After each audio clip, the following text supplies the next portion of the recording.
Praise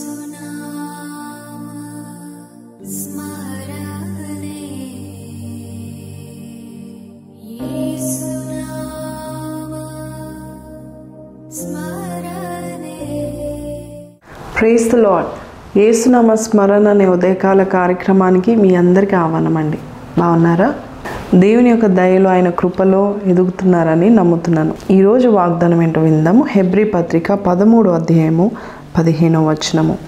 మనము దేవునికి ఎల్లప్పుడూ స్తుతియాగము చేదుము, అనగా ఆయన నామమును ఒప్పుకొనుచు జిహ్వ ఫలము అర్పించదము.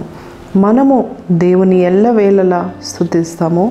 మన నోటి ద్వారా కలిగే స్తుతి దేవునికి బలిగా మనం అర్పిస్తున్నట్లే అలాగ చేయడం వల్ల దేవుడు మన జీవితంలో గొప్ప బ్రేక్ త్రూని దేవుడు మనకి దయచేస్తాడు. Praise your way to a breakthrough అని చెప్పబడుతుందండి.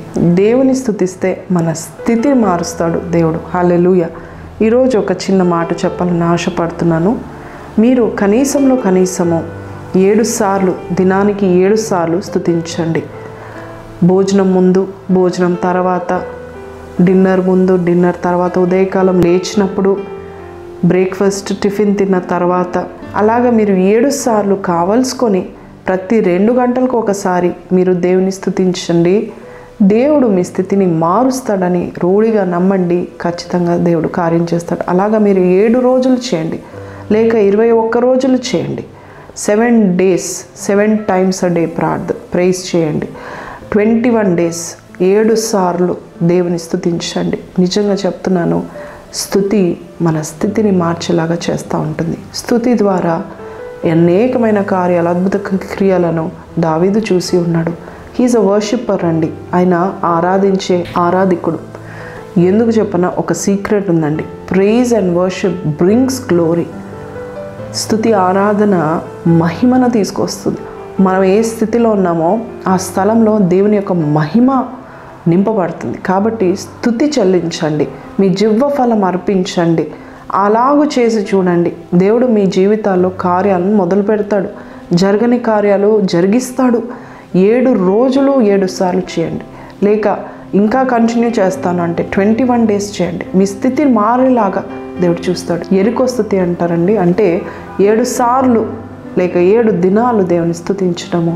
కాబట్టి ఈ ఎరుకో స్థుతిని మనము ఈరోజు మొదలు పెడదామా? ఈ రోజు నుంచి మనం 7 రోజులు కానీ 21 రోజులు కానీ, లేక జీవితాంతం నేను ఇలాగ దావీదు వల్ల నేను దేవుని స్తుతిస్తానంటే గొప్ప మహిమను చూస్తారు. ఒక బ్రేక్ త్రూని మీ జీవితంలో చూస్తారని సేవకురాలుగా నేను రూఢిగా నమ్మి నేను మీకు చెప్తా ఉంటున్నాను. 119వ కీర్తన 124వ వచనంలో భక్తుడు అంటున్నాడు, నేను 7 మార్లు నిన్ను దినమునకు 7 మార్లు నేను నిన్ను స్తుతిస్తాను అంటున్నాడు. దావీదు రాజుకి కూడా చాలామంది శత్రువులు ఉన్నారు, చాలామంది ఆయన ద్వేషించారు. కానీ దేవునిలో ఆయన బలం పొందుకున్నాడు, చాలా గొప్ప విజయాలు సాధించాడు.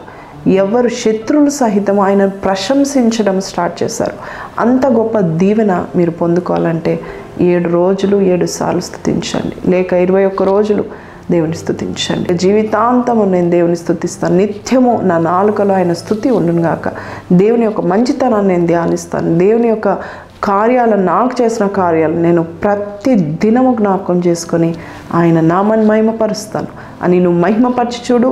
దేవుడు స్తుతి అనే సింహాసనం వేసుకొని మరి నీ స్థితికి వచ్చి నీవు ఎక్కడున్నావో, ఏ స్థాయిలోనో అక్కడ ఆయన సింహాసనం వేసుకొని కూర్చొని ఏలి దేవుని యొక్క మహిమను నీ జీవితంలో, నీ సిచ్యువేషన్లో చూస్తాను. నమ్మినట్లయితే గట్టిగా ఆమెనని పెడదాము.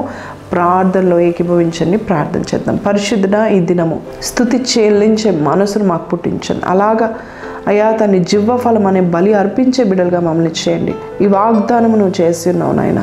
అయ్యా స్థుతిని, స్థితిని మారుస్తుందని చెప్తున్నావు.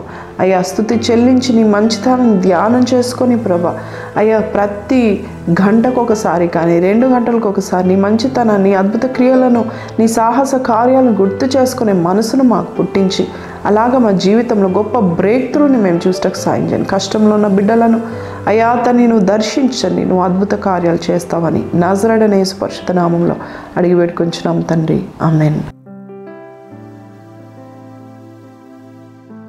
God is looking for worshippers who will worship God అండి. దేవుని ఆరాధించే ఆరాధికుల కొరకు ఎదురు చూస్తూ ఉంటున్నారో అలాగే మీరు జ్ఞాపకం చేసుకోండి. ప్రతి 2 గంటలకు ఒకసారైనా మీరు జ్ఞాపకం చేసి అలారం సెట్ చేసుకోనండి. 2 గంటలకు ఒకసారి నేను దేవుని స్తుతిస్తాను. అది 10 నిమిషాలు కావచ్చు, 20 నిమిషాలు కావచ్చు, 2 నిమిషాలైనా పర్వాలేదు. దేవుని జ్ఞాపకం చేసుకోండి, సిన్సియర్గా ప్రార్థన చేయండి. దేవుడు మీ జీవితాల్లో మేలను ఇంకా ఇంకా ఇంకా చేయాలని ఉద్దేశిస్తున్నారు. మళ్ళా కలుద్దామండి. అంతవరకు సెలవు. సండే సన్నిధిని మర్చిపోకండి. దేవుని సన్నిధిలో అడుగు పెట్టండి. ఆయన గుమ్మంలో అడుగు పెడతారంట నీతిమంతులు. కాబట్టి మీరందరూ కూడా దేవుని సన్నిధికి రావాలని కోరుకుంటా ఉంటున్నాను. సీ యూ అండి. Until then take care. God bless you.